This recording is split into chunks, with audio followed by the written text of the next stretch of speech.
હિરેનભાઈ ગેલાણી આપણી સાથે છે. સફળતાની કોઈ સીમાંકન નથી હોતી. સફળતા હંમેશા સમય માંગે છે. 26થી વધારે કન્ટ્રીનો એક જ સાર છે કે એક પણ કન્ટ્રીમાં મને સફળ ગુજરાતી ન મળ્યો હોય ને એવું નથી. જ્યારે તમારી પાસે ચોઇસીસ છે ને, choices are the barriers of life. Today's era is every employer wants the good employer and every employer wants the good employer. સફળતા કરવાના પ્રયત્ન મૂકો એટલે એનું નામ નિષ્ફળતા બની જાય છે, અને જે નિષ્ફળતા મળે છે ને એનું નામ હોવું જોઈએ અનુભવ.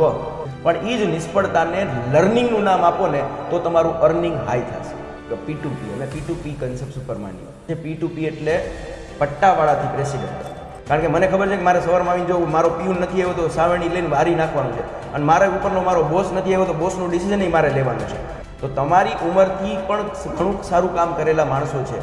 બાકી સફળતાનું કોઈ માપદંડ નથી સાહેબ. જીવનમાં 4 સેક્ટર્સ છે. તમારું જીવન પહેલું તમારા ખુદ માટે હોવું જોઈએ, બીજું જીવન તમારા બ્લડ રિલેશન એટલે કે તમારા મા બાપ માટે હોવું જોઈએ, તો ત્રીજું છે તમારા રિલેટિવ માટે તમારું જિંદગી હોવી જોઈએ, તો ચોથું તમારું સમાજ માટે હોવું જોઈએ. કોઈ ક્યારેય આત્મહત્યા કરતું હોય ને તો આ મારા શબ્દ યાદ રાખી દઈએ. તો મા અને દીકરાનો સંબંધ ના મરવો જોઈએ, બાપ અને દીકરાનો સંબંધ ના મરવો જોઈએ. હા, એ સંબંધને મારો, પણ વ્યક્તિને શું કામ મારો છો?